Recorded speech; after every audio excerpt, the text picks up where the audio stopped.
BRS ఎక్కడుందో ఇప్పుడు torch light వేసి ఎత్కాల్చింది కదా, ఏడుంది బీఆర్ఎస్? సింగిల్ సీటు కూడా పార్లమెంట్లో లేదు. పార్టీ పుట్టినప్పటి నుంచి 25 సంవత్సరాలలో ఇంత దీనావస్థ ఎప్పుడూ లేదు. ఇప్పుడు ప్రజలు కాదు, కేసీఆర్ కూడా బీఆర్ఎస్ ఏడుందని టార్చ్ లైట్ వేసి ఎత్తుకోవాల్సిన పరిస్థితి వచ్చింది. కాలగర్భం కాదు, గత చరిత్ర బీఆర్ఎస్ అనేది. బీఆర్ఎస్కు గత చరిత్ర ఉన్నది కానీ భవిష్యత్తు లేదు. నిన్న లక్ష్మణ్ కూడా రాష్ట్రపతి ప్రసంగం ధన్యవాదాలు మాట్లాడుతూ 5 నెలలకే విసిపోయారు ప్రజలు, ఇప్పుడు మార్పు కోరుకుంటున్నారు, ఎప్పుడు ఎలక్షన్ జరిగినా బీజేపీ రావడం ఖాయం. ఎప్పుడు జరుగుతుందని వారి ఉద్దేశం? ఏమో మీ మీద మరి అంత నమ్మకం ఉంది, ఎప్పుడైనా జరుగుతుంది వాళ్ళ కోరిక. ఉత్తరప్రదేశ్లో వాళ్ళ ప్రభుత్వం మొన్ననే వచ్చింది, ఏం జరిగింది? మణిపూర్లో వాళ్ళ ప్రభుత్వం ఉంది, ఏం జరిగింది? మహారాష్ట్రలో వాళ్ళ ప్రభుత్వం ఉంది, ఏం జరిగింది? ఇట్లా వివిధ రాష్ట్రాలలో భారతీయ జనతా పార్టీ అధికారంలో ఉన్న రాష్ట్రాలలో ఆ ప్రభుత్వాల మీద విరక్తి చెంది ప్రజలు ఇండియా కూటమికి అత్యధిక సీట్లు గెలిపించిండ్రు.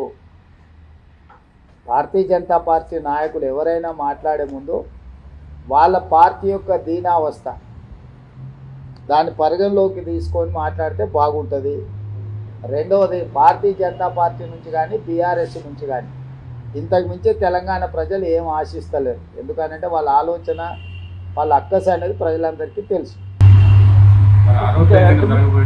ఇరు రాష్ట్రాల ముఖ్యమంత్రుల సమావేశంలో విభజన చట్టాల్లోని హామీలు పెండింగ్ అంశాలు ఇవాళ అదే అంశాల మీద మీరు ప్రధానమంత్రి గారిని అమిత్ షా గారిని వాళ్ళ దగ్గర ఈ ప్రస్తావన ఏమైనా వచ్చిందో ఇట్లా ఇతర ముఖ్యమంత్రులను కలిసి కూర్చొని మాట్లాడుకోబోతున్నాం?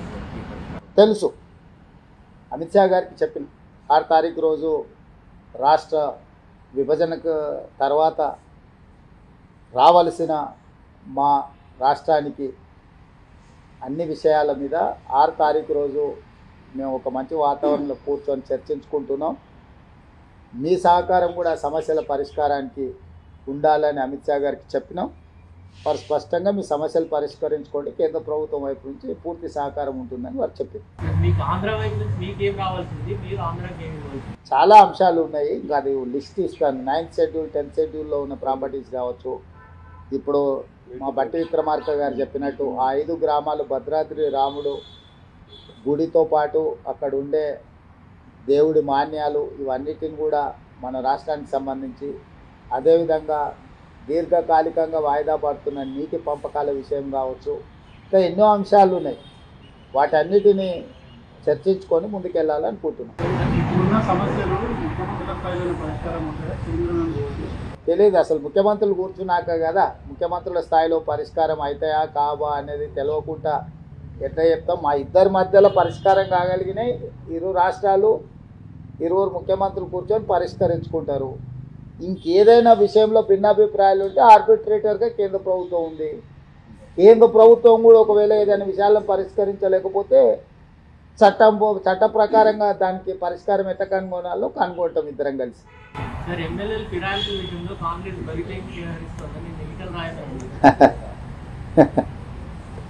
ఇక ఏం మాట్లాడతాం?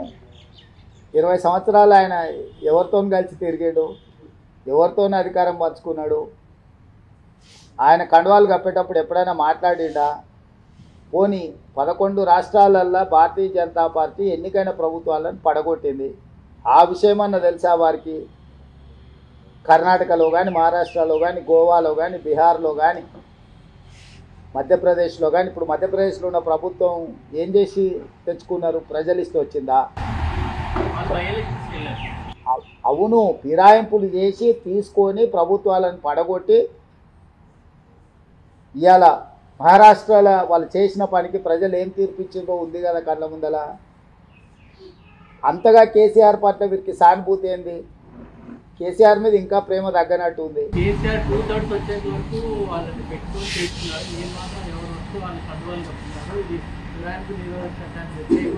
అని ఎవరంటారు?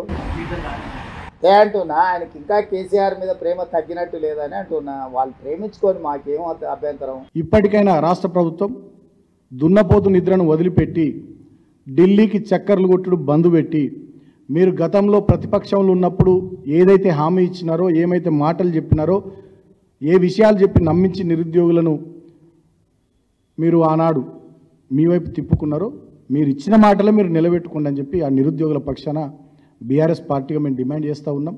అది గ్రూప్ 1 విషయంలో అయినా, గ్రూప్ 2 విషయంలో అయినా, గ్రూప్ 3 విషయంలో అయినా, మెగా డిఎస్సి విషయంలో అయినా, జాబ్ క్యాలెండర్ విషయంలో అయినా, చివరికి మీరు ఇస్తా అన్న 4,000 రూపాయల నిరుద్యోగ భృతి విషయంలోనైనా మీరు ఇచ్చిన మాట నిలబెట్టుకోవాలని మేము కాంగ్రెస్ పార్టీని కోరుతున్నాం. లేకపోయినట్టయితే ఖచ్చితంగా ఏ నిరుద్యోగులైతే మిమ్మల్ని అందలం ఎక్కించిర్రో, అధికారంలోకి తీసుకొచ్చిండ్రో, డెఫినెట్గా కాంగ్రెస్ పార్టీని నిట్ట నిలువున మళ్ళా కూల్చబోయేది, పడగొట్టబోయేది రాబోయే ఎన్నికల్లో ఈ నిరుద్యోగులు అనేటటువంటి విషయాన్ని కూడా ఈ సందర్భంగా నేను గుర్తు చేస్తూ ఉన్నా. ఇప్పటికైనా దుర్మార్గపు ప్రచారాలు, దుష్ప్రచారాలు, తప్పుడు పద్ధతులు, తప్పుడు పనులు మానుకోవాలని చెప్పి నేను కాంగ్రెస్ పార్టీ నాయకులను కూడా కోరుతా ఉన్నా. వాళ్ళ న్యాయమైన డిమాండ్లను ఆలకించండి. గతంలో అవి ఏం కొత్తవి కావు, గతంలో మీరు చెప్పినాయే. వాళ్ళ న్యాయమైన డిమాండ్లను ఆలకించండి, వినండి. వాళ్ళు కోరినట్టుగా, మీరు గతంలో చెప్పినట్టుగా వాటిని నెరవేర్చే ప్రయత్నం చేయాలని చెప్పి మేము కాంగ్రెస్ ప్రభుత్వాన్ని డిమాండ్ చేస్తూ ఉన్నాం. లేకపోయినట్టయితే డెఫినెట్గా రాబోయే రోజుల్లో నిరుద్యోగుల ఆగ్రహ జ్వాలల్లో ఈ కాంగ్రెస్ ప్రభుత్వం మాడి మసిగాక తప్పదని చెప్పి నేను హెచ్చరిస్తూ ఉన్నా. ఎందుకంటే ఆ యువకుల ఆర్తనాదాలు వింటున్నాం, ఆ యువతుల ఆందోళన మేము కళ్ళారా చూస్తూ ఉన్నాం. వాళ్ళ నిరసన జ్వాలకు ఖచ్చితంగా మీరు బలైపోక తప్పదు కాంగ్రెస్ ప్రభుత్వం అని చెప్పి మేము హెచ్చరిస్తూ ఉన్నాం.